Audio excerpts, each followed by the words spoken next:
Di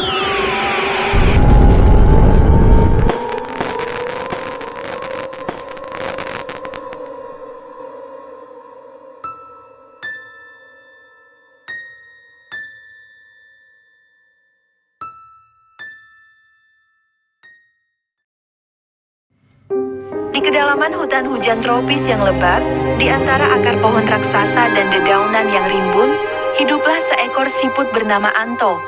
Anto, berbeda dari siput-siput lain, memiliki cangkang yang berkilauan bak permata, dihiasi dengan corak-corak emas yang menawan. Keindahan cangkangnya itu membuatnya merasa lebih unggul dari siput-siput lainnya. Ia selalu menyombongkan diri, menganggap dirinya sebagai siput tercepat dan terhebat di seluruh hutan. Setiap pagi, Anto akan memulai perjalanannya dengan langkah yang, menurutnya, sangat cepat. Ia akan melewati semut-semut yang berbaris rapi, mengolok-olok kecepatan mereka yang lambat. Ia akan melewati ulat-ulat yang merayap, mengejek gerakan mereka yang menggeliat. Bahkan terhadap kura-kura, yang memang terkenal lambat, Anto masih merasa lebih cepat. "Lihatlah, aku jauh lebih cepat dari kalian," serunya dengan bangga. Suatu hari, seekor kumbang badak yang besar dan kuat menantang Anto untuk berlomba. Kumbang badak itu terkenal dengan kecepatannya yang luar biasa. Anto, tanpa ragu-ragu, menerima tantangan itu. Ia yakin akan menang. Ini akan menjadi kemenangan yang mudah, gumamnya. Lomba dimulai.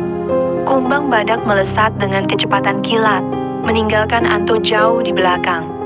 Anto, yang terbiasa dengan kecepatannya yang menurutnya luar biasa, merasa sangat frustrasi. Ia merayap dengan sekuat tenaga, namun kumbang badak sudah tidak terlihat lagi. Hari berganti hari, Anto masih merayap.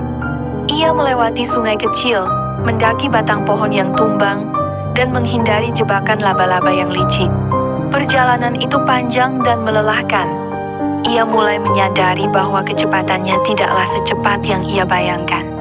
Ia bahkan seringkali tertinggal oleh siput-siput lain yang lebih kecil dan sederhana. Suatu ketika, terjebak dalam hujan lebat, Anto menemukan dirinya berlindung di bawah daun lebar sekuntum bunga teratai raksasa. Di sana, ia melihat seekor katak kecil yang sedang berjuang melawan arus sungai yang deras. Katak kecil itu hampir terseret arus, kelelahan dan putus asa. Tanpa ragu, Anto merayap mendekati katak kecil itu dan membantunya mencapai tepi sungai dengan aman. Meskipun perjalanannya lambat, ia berhasil menyelamatkan katak kecil itu. Katak kecil itu mengucapkan terima kasih dengan penuh syukur. Pengalaman itu mengubah Anto. Ia menyadari bahwa kecepatan bukanlah segalanya. Kesabaran, ketekunan, dan kebaikan jauh lebih berharga. Ia belajar untuk menghargai kecepatannya sendiri, yang mungkin lambat, tetapi konsisten dan teguh. Ia belajar untuk menghargai kemampuannya untuk membantu makhluk lain, bahkan jika itu berarti ia harus merayap lebih lambat. Sejak saat itu, Anto tidak lagi menyombongkan diri. Ia menjadi siput yang paling sabar di kedalaman hutan tropis yang lebat. Ia membantu makhluk-makhluk lain yang membutuhkan bantuan, merayap dengan tenang dan sabar, tanpa pernah mengeluh.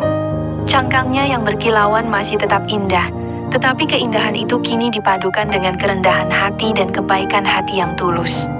Ia telah menemukan keindahan yang sebenarnya, bukan dalam kecepatan, tetapi dalam kesabaran dan kebaikan. Dan meskipun ia tetap lambat, ia telah menjadi siput yang paling dihormati di seluruh hutan.